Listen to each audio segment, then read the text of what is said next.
थी। गल मुख्तसर, खत बरामद हो गया। खत लैके मदीने आए, खोल के पढ़िया। खत लिखण वाला कौन? नबी दा सहाबी हातिब बिन अबी बलता। हातिब बिन अबी बलता ने जसूसी की थी, नबी पाक दी जसूसी दा खत लिख दिता। सहाबा इकराम परेशान हो गए। हातिब बिन अबी बलता नूं बुलाया गया। सैयदना उमर फारूक रजी अल्लाह तआला अन्हु जलाली तबीयत वाले फौरन तलवार खिंच लई। कहन लगे महबूब जी मैनू इजाजत दिओ, मैं दी गर्दन उड़ा दियां। ये हुंदा कौन है? तुहाडियां जसूसियां दे खत लिखण वाला। नबी पाक ने फरमाया उमर नहीं, उमर खामोश हो जा। की कह रहे हैं? मैं गर्दन उड़ा दिया। नहीं, तेनू नहीं पता वो मेरा बदरी सहाबी है। तेनू नहीं पता ये बदरी सहाबी है, कुछ नहीं कहना। महबूब जी ने एडी वड्डी गलती की थी है। नबी पाक ने फरमाया तेनू नहीं पता ये ते उस जमात विच शामिल है। केड़ी जमात? जे तुसी मुहब्बत करो, प्यार करो, ते मैं अपने पीर दे प्यारे प्यारे जुमले तुहानू सुना दियां। करोगे ना मुहब्बत? मैं अपने पीर दे प्यारे प्यारे अल्फाज, मुहब्बत भरे अल्फाज, अपने मदनी पीर दे मीठे मीठे अल्फाज सुना दियां। नबी पाक ने फरमाया उमर इनू कुछ नहीं कहना, तेनू पता नहीं ये किन्ना लोगां विच शामिल है। ताला अल्लाह अला आहले बदरिन ए मलू माशे तुम कद गफर तो लकुम। असूल दी समझ आई जे? गल दी समझ आई जे? समझ आउंदी ते एडी ढिली सुभान अल्लाह ना कहंदे। मैं तुहानू एडी वड्डी गल सुनाई है, ध्यान है जे? मैं दोबारा फिर पढ़न लगा क्योंकि मैनू मज़ा नहीं आया। एडी वड्डी गल ते एडा वड्डा असूल। अल्लाह दी कसमें गुस्ताखाने सहाबा दे खिलाफ बहुत बड़ा बुगदर है। फिर पढ़ा अपने पीर दे अल्फाज। ये असूल असी नहीं बनाया, साडे पीर ने फरमाया। आपने फरमाया ताला अल्लाह अला आहले बदरिन ए मलू माशे तुम कद गफर तो लकुम। सुभान अल्लाह, सुभान अल्लाह। अल्लाह कुरानो हदीस दे नूर नाल साडे सीने मुनव्वर कर दे। अल्लाह सहाबा इकराम दे मुहिब्बान आए ने, आहले बैत नाल प्यार करने वाले आए ने। अल्लाह उन्हां दी मुहब्बत दे नाल साडे सीने भर दे। नबी पाक ने फरमाया ताला अल्लाह अला आहले बदरिन। अल्लाह पाक ने आसमाना तो आहले बदर नू रहमत नाल झांके आए। एक नजर पा के रब ने आखिया ए मालू माशे तुम कद गफर तो लकुम। अज तो बाद जो मर्जी करो मैं तुहानू माफ कीता। उमर यो सहाबी है, भावें जिहड़ी मर्जी गलती हुई है रब ने ये किताबां खोल खोल के सानू दस दे भी गलती हुई है। अब मैं बुखारी पढ़ रहा, गलती हुई कि नहीं? पर ओदे ते तनकीद करन दा और जरा करन दा सैयदना उमर नूं भी इख्तियार मिलिया। सहाबी कोलों गलती होवे ओदे ते तनकीद करन दा दूसरे सहाबी नूं भी हक नहीं। असी किसी काले मुंह वाले नूं किवें हक दईए? क्या नबी पाक ने यह फरमाया भी उमर एदे कोलों गुनाह हो गया है, हुण एदे खिलाफ किताबां लिखो, एदे खिलाफ मजलसां पढ़ो, एदे खिलाफ तकरीरां करो? नहीं, आपने फरमाया कुछ नहीं कहना, क्योंकि अल्लाह ने इनू, बोलो इनू, अल्लाह ने सहाबा नू माफ कर दिता है। जो अल्लाह ने माफ कर दिता तो की तकलीफ है? गलती हुई है, गलती हुई है। नबी पाक सल्लल्लाहु अलैहि वसल्लम तशरीफ फरमाने, एक और हदीस सुनावा, तवज्जो।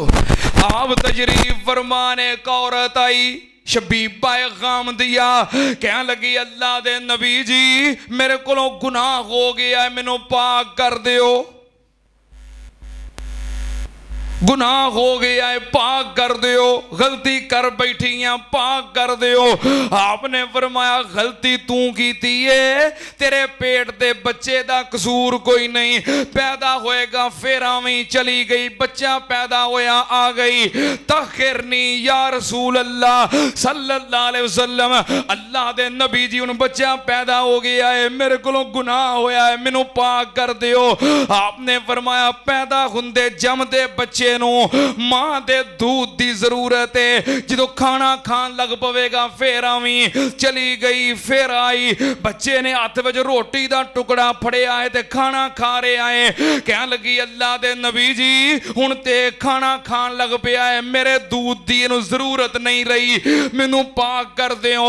नबी पाक ने बच्चा पकड़िया, सहाबा नू पकड़ा दिता, आपने फरमाया इस औरत नू ले जाओ, जमीन के अंदर गड़ा खोद के सीने तक दफन करके पत्थर मार मार के नु रजम कर दियो, संसार कर दियो। सहाबा इकराम ले गए, जमीन के अंदर गड़ के ते पत्थर मारन लग पे।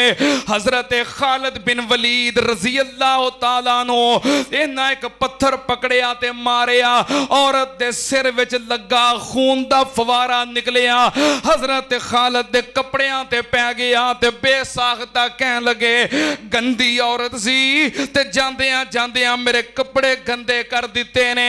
नबी पाक ने सुनिया, आपने फरमाया महलन या खालिद, महलन या खालिद, खालिद ठहर जा, रुक जा। की कह रहे हैं? गंदी औरत नहीं, औरत गंदी नहीं। पता आपने की फरमाया?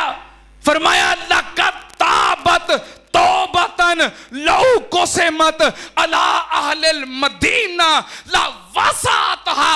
ए औरत रब नू इन्नी चंगी लगी है, अगर एदी तौबा अहले मदीना ते तकसीम कर दिती जाए, अल्लाह मदीने दे सारे गुनाहगारां नू माफ कर दवे। जिहड़ी एदे ते रहमत वस रही है, उस रहमत दे नाल ते मदीने दे सारे गुनाहगार बख्शे जाना। सहाबिया सहाबिया, गलती होई कि नहीं? गलती होई कि नहीं? ते नबी पाक ने की फरमाया भी मेरे सहाबा हुण इहदे खिलाफ किताबां लिखो, इहदे खिलाफ इश्तिहार छपा के ते मजलसां पढ़ो, लोकां नू दसो आ गलती हुई। ए फरमाया सहाबिया कोलों गलती हुई है, ओदे उत्ते जरा तनकीद और ओनू बुरा भला कहण दा नबी पाक ने सहाबा नू भी हक दिता। सहाबा दे तनकीद कर रहा है, तू कौन होना है? ए मैं खाम खा होना। सहाबा ते तनकीद करन दा किसी सहाबी नू भी हक नहीं। क्यों? वाला कद अफल्लाहु अन्हुम,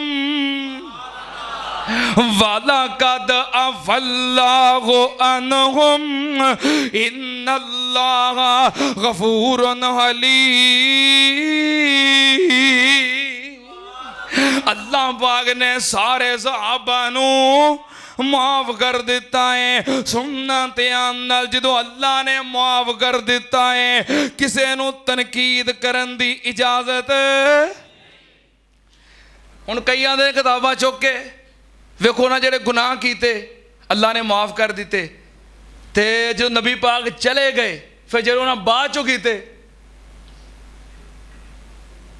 फिर जेड़े उन्हें बाद चो कीते, मैं आना जेड़े पहलों कीते वो भी माफ, जेड़े बाद विच कीते ਜਿਹੜੇ ਬਾਅਦ ਵਿੱਚ ਕੀਤੇ ਹੈ ਜਿਹੜੇ ਬਾਅਦ ਚ ਹੋਏ ਉਹ ਵੀ ਮਾਫ। ਇੰਜ ਹੋ ਜਾਂਦਾ ਹੈ ਵੀ ਜਿਹੜੇ ਗੁਨਾਹ ਹਜੇ ਕਰਨੇ ਨੇ ਬਾਅਦ ਵਿੱਚ ਉਹ ਪਹਿਲੋਂ ਮਾਫ ਹੋ ਜਾਣ। ਇੰਜ ਹੋ ਜਾਂਦਾ ਹੈ, ਹੋ ਜਾਂਦਾ ਹੈ। ਪਰੇਸ਼ਾਨ ਕਿਉਂ ਹੋ ਗਏ ਹੋ? ਇੰਜ ਹੋ ਜਾਂਦਾ ਹੈ। ਐਡਵਾਂਸ ਮਾਫੀ ਬੋਲੋ ਤੇ ਸਹੀ, ਐਡਵਾਂਸ ਮਾਫੀ। ਅੱਛਾ ਜੇ ਉਹ ਇਹ ਅਸੂਲ ਨਾ ਹੋਵੇ ਐਡਵਾਂਸ ਮਾਫੀ ਦਾ, ਕਿਉਂ ਜੀ ਕਾਰੀ ਸਾਹਿਬ? ਆ ਬੰਦੇ ਗੱਲ ਕਰਨ ਲੱਗਿਆ ਕਹਿੰਦੇ ਨਹੀਂ ਵੀ ਮੈਂ ਗੱਲ ਕਰਨ ਲੱਗਾ ਪਰ ਐਡਵਾਂਸ ਮਾਜ਼ਰਤ। ਕਿਉਂ ਜੀ ਚੀਮਾ ਸਾਹਿਬ? ਆ ਤੁਸੀਂ ਪੁਲਿਸ ਵਾਲਿਆਂ ਦੇ ਨਾਲ ਰਹਿੰਦੇ ਹੋ, ਬੰਦੇ ਕਹਿ ਨਹੀਂ ਦਿੰਦੇ ਵੀ ਮੈਂ ਇੱਕ ਗੱਲ ਕਰਨ ਲੱਗਾ ਇਹਦੀ ਐਡਵਾਂਸ, ਹਾਂ ਐਡਵਾਂਸ ਮਾਜ਼ਰਤ। ਉਹ ਬੰਦੇ ਕਹਿੰਦੇ ਨੇ ਕਿ ਨਹੀਂ? ਤੇ ਫਿਰ ਮਾਫੀ ਹੋ ਜਾਂਦੀ ਹੈ ਕਿ ਨਹੀਂ? ਅਸੂਲ ਹੈ ਨਾ ਐਡਵਾਂਸ ਮਾਫੀ ਦਾ। ਗੱਲ ਕਰਨ ਤੋਂ, ਗੁਨਾਹ ਕਰਨ ਤੋਂ ਪਹਿਲੋਂ ਮਾਫੀ ਮਿਲ ਜੇ, ਅਸੂਲ ਹੈ ਕਿ ਨਹੀਂ? ਬੋਲੋ ਤੇ ਸਹੀ। ਇਹ ਸਿਰਫ ਤੁਹਾਡਾ ਹੀ ਅਸੂਲ ਨਹੀਂ, ਇਹ ਇਸਲਾਮ ਦਾ ਵੀ ਅਸੂਲ ਹੈ। ਇਹ ਪੈਕੇਜ ਐਡਵਾਂਸ ਮਾਫੀ ਵਾਲਾ ਪੈਕੇਜ ਇਸਲਾਮ 'ਚ ਵੀ ਮੌਜੂਦ ਹੈ। ਸੁਣਾਵਾਂ ਹਦੀਸ? ਕਿਉਂ ਬਈ ਟਾਈਮ ਤੇਰੇ ਜੇ ਮੁੱਕ ਗਿਆ? ਸੁਣਾਵਾਂ ਹਦੀਸ? ਐਡਵਾਂਸ ਮਾਫੀ ਵਾਲਾ ਪੈਕੇਜ दीन विच मौजूद है। तवज्जो, मैं हदीस पढ़न लगा। नबी पाक सल्लल्लाहु अलैहि वसल्लम ने फरमाया, मन सामा यौम अराफा युकफ्फिरु सनतल माज़िया वल बाक़िया। जेड़ा बंदा यौमे अरफा दा रोज़ा रखदा है, वड्डी तो एक दिन पहलों यौमे अरफा दा जेड़ा बंदा रोज़ा रखदा है, नबी पाक ने फरमाया युकफ्फिरु सनतल माज़िया वल बाक़िया। अल्लाह दे 2 साल दे गुनाह माफ कर देंदे ने, 1 साल दे पिछले ते 1 साल दे। बोलो तर्जमा तुसी करो। 1 साल दे पिछले ते 1 साल दे। 1 साल दे ओ गुनाह जेड़े पिछले साल कर लए ने, ते 1 साल दे ओ गुनाह माफ हो जाते ने जेड़े अगले साल। एडवांस माफी मिल गई। तुसी 1 रोज़ा रखो ते 1 साल दी अगों एडवांस माफी मिल जाती है। बोलो ਤੁਸੀਂ ਸੋਨੇ ਦੇ ਬਣੇ ਹੋ। ਫਿਰ ਤੁਸੀਂ 1 ਰੋਜ਼ਾ ਰੱਖੋ ਤੇ ਤੁਹਾਨੂੰ 1 ਸਾਲ ਦੀ ਐਡਵਾਂਸ ਮਾਫੀ ਮਿਲ ਜਾਏ, ਤੇ ਜਿਹੜੇ